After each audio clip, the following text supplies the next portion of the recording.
proyektong ito ay pilit na inaagaw ng ilang mapagpanggap.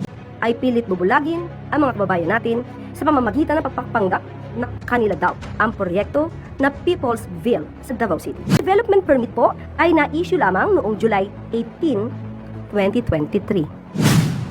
Ang Certificate of Registration na na-issue po ito June 20, 2024. Papakita ko sa inyo ang building permit na may petsang December 6, 2023. Ang proyektong ito ay pinagplanuhan, tinrabaho ng kasalukuyang administrasyon ni Pangulong Marcos Jr. Dahil iyan ang nais ng Pangulo para sa ating mga kababayan at ito ay para sa mga taga Davao City. Isang maayos na pabahay, isang tunay na komunidad.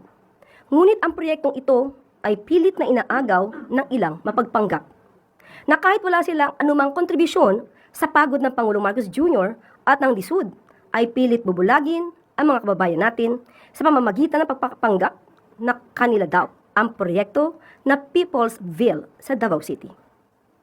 Taong 2023 na ma-approve ang development permit ng proyekto, noong 2024 naman ay inilabas ang Certificate of Registration ito habang ang building permit ay na-issue noong February 2024. Ipapakita ko po ang mga katibayan na aksyon ng pamahalaan patungkol dito sa People's Ville.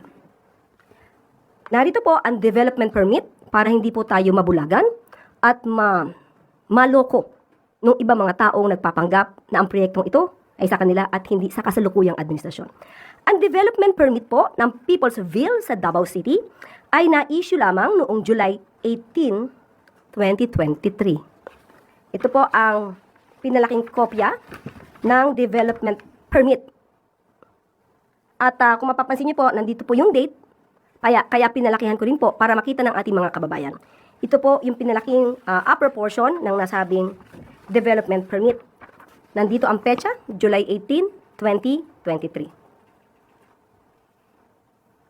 At maliban dyan, ang Certificate of Registration number 00022414 para sa People's Ville 123 Condominium Project, na-issue po ito June 20, 2024. Panahon na po ito ni Pangulong Marcos Jr. At pinalaki ko rin po yung pinaka-petsa na nakasaad po sa may bandang dulo ng nasabing certificate. Nandito po, June 20, 2024. At kasama rin po na ipapakita ko sa inyo ang building permit para sa People's Ville, application 23008-243, na may petsang December 6, 2023. Ito po, ang application for building permit. At na-issue naman po ito, February 16, 2024. Ito po ang pinalaking may petsa ng nasabing dokumento. Gipahigayon na kaganinang buntag ang groundbreaking ceremony alang sa pagtukod sa People's Village Housing Project nga nahimutang sa Purok 10, Barangay Riverside, Kalinan District sa Davao City. Ang mga aktibidad kitambungan sa mga nagkadang opisyal sa Davao City hasta na usab ang mga opisyal sa Socialized Housing Finance Corporation kon SHFC. Pinasahi ang mamahimong klase sa mga pabalay, sanglit condominium type kini o vertical ang porma sa mga housing project. Matag unit, adunay gidakon nga 36 square meters. Nahimutang kini sa 14.2 hectares nga luna sa usa ka 3-story building. Butangan kini og 72 ka mga condo type housing unit. Ay tayo po'y magkatulong-tulong at mapabilis po, mapadali at maayos po ang pagsasagawa po nitong ating proyekto. Ana usab kining giduso kaniadto ni kanhi Pangulong Rodrigo Duterte ug former Davao City Mayor ug Vice President Sara Duterte. Gamay lang usab ang mamahimong amortization sa mga benepisyaryo. Lang ni kay ginatanaw na mo ang affordability sa mga tao. So naa lang sa mga 1,500 to 2,000 depende sa kapasidad sa pagbayad sa mga tao. Kay ginatanaw na mo nga dili pare-parehang income. So amo ang gina-consider kung unsa lang to ilahang makaya. So Makapahimulo sa mga proyekto ang ana sa 4,032 ka mga Davaoenyo sagad kanila nagpuyo sa danger zone o kaha naglangkob sa managlahing sektor.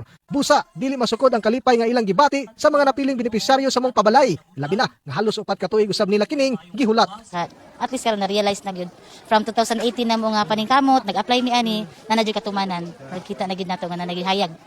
Target nga mahuman ang mga proyekto sulod sa 3 ka tuig. Dinhimo ng first phase sa mga proyekto sulod sa 8 ka bulan. Gawas sa mga balay, dunaw sab kini amenities sama sa basketball court, park, multipurpose building, ug uban pa. Julius Pakot para sa bayan. Kalami mo ka og only rice pero di tanan ka afford sa price. Palitonon wa gyud ni us-us sige lang og rice. Nganong ang Pinoy naghihirap buhay sa mga politiko ang sarap na